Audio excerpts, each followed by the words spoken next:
7 правил, которые должен знать каждый руководитель. Я эти правила составил на основе своего 30-летнего опыта управления. И хочу поделиться с руководителями или с теми, кто собирается стать руководителем. Правило номер 1. Чаще хвалите сотрудников. Я сам с этим косячил. Это происходит, когда ты руководитель, у тебя не всегда хорошее настроение, обычно у тебя много внимания на всяких ошибках и факапах, и ты просто тупо об этом забываешь. Просто тупо забываешь о том, что сотрудников нужно хвалить. За что их поругать, ты это видишь просто автоматически. Это бросается в глаза. Когда сотрудник ошибся, он там нафакапил, принес какой-то плохой результат, конечно, это сразу явно, и ты бросаешься на это, как бешеная собака. А все хорошее, все, что они делают правильно, это просто, знаете, проходит мимо касс. Ты просто этого даже не замечаешь или воспринимаешь это как должное. Это ошибка. Нужно хвалить сотрудников за каждую хорошо выполненную работу, даже если это просто должностная обязанность, даже если это какая-то рутина, какая-то не очень большая задача. В конце концов, это не занимает много времени похвалить, но в результате они будут вам приносить таких результатов больше. Никогда не ругайте людей, не критикуйте их при коллегах. Публично. Понятно, что возникает там ситуации сотруднику, когда сотруднику вы можете, и вы просто обязаны указать на его ошибку. Это нормально, это часть работы руководителя. Часть работы руководителя – это давать оценку результатам сотрудника. Если они классные, мы хвалим, если они плохие или ужасные, мы, конечно, должны с ними это разобрать. Мы должны покритиковать, мы должны разобрать, что было сделано не так и так далее. Это понятно. То есть в работе руководителя всегда присутствует такая здоровая, конструктивная критика. Но никогда не делайте это на общих собраниях. Никогда не делайте это публично, просто по той причине, что чувство собственного достоинства очень важно для людей. И на самом деле большинство людей, они не очень-то верят в себя, если честно. И поэтому они очень болезненно реагируют на критику, когда вокруг там присутствуют какие-то другие люди. И они боятся того, что остальные будут к ним относиться с пренебрежением. У них и без того не очень сильное, знаете, чувство собственного достоинства понижается. Это вызывает много негативных эмоций. И в конце концов, скорее всего, если вы такое делаете, то вы приведете к тому, что сотрудник просто на вас затаит обиду и так далее. В общем, не делайте это так. Если критикуете, то критикуйте только 1 на 1.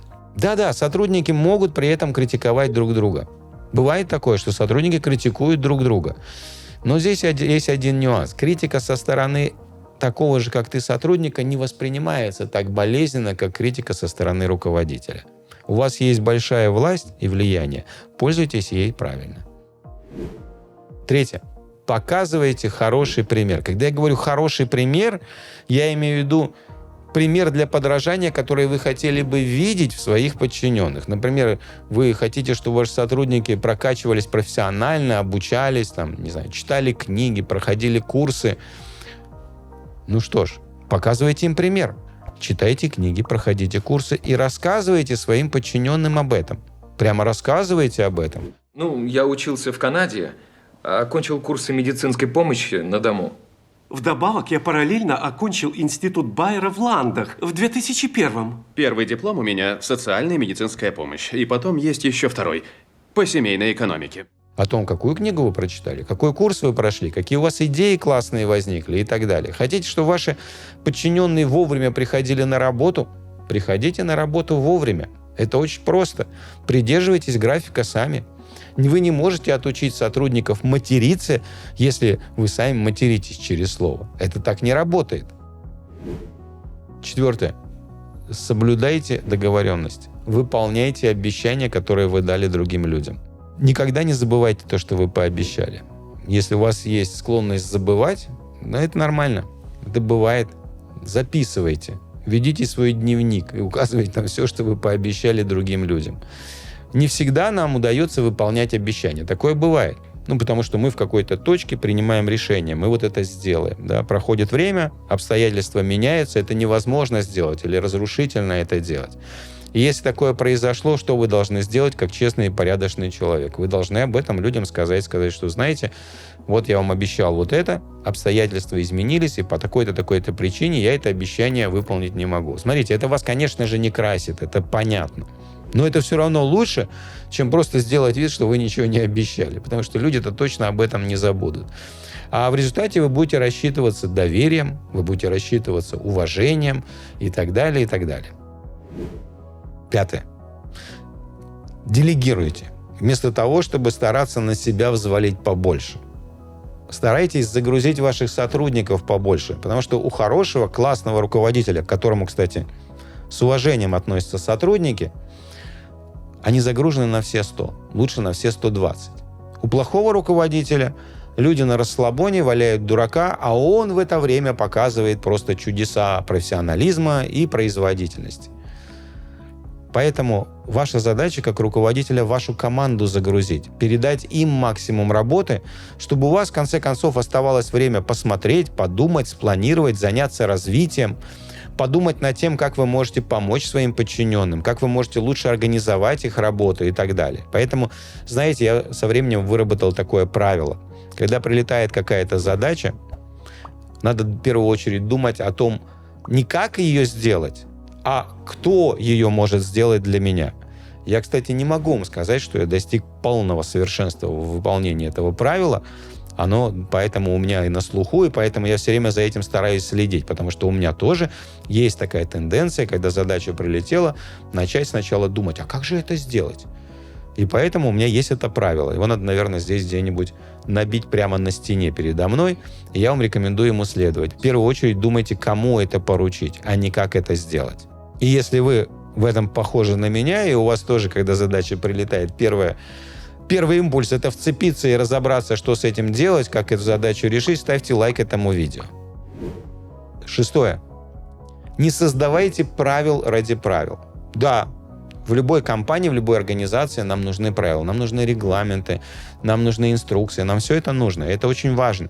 Я должен установить для тебя несколько правил, но нарушать правила у меня всегда получалось лучше, чем устанавливать. И скажи сам, что, по-твоему, тебе нужно? Ты меня спрашиваешь? Без этого не построишь ни хорошее подразделение, ни большую компанию. Но не придумывайте правила ради правил. Да, это ваша работа — устанавливать правила как руководителя, по которым потом будут работать подчиненные. Это как в старой пословице, да, в добрые времена добрый муж создает традицию, дабы в худые времена традиция поддержала его. Хорошая пословица, действительно так. Но когда вы создаете правила, они должны быть практически ориентированы. Они должны помогать, и они должны решать реальные проблемы. Они должны уберегать людей от ошибок. Поэтому лучше всего создавать правила на основе опыта. Вы видите, что есть какая-то ошибка, которую совершают уже неоднократно. Отлично. Вот для этого нужно написать инструкцию. И в этой инструкции, кстати, неплохо бы указать, каким негативным последствиям такие ошибки приводят, чтобы люди понимали, для чего написана инструкция. И их надо обучить этой инструкции и так далее. Наладили, здесь больше ошибок нет, но вылазит что-то другое. Окей, теперь вам нужны правила инструкции для этого.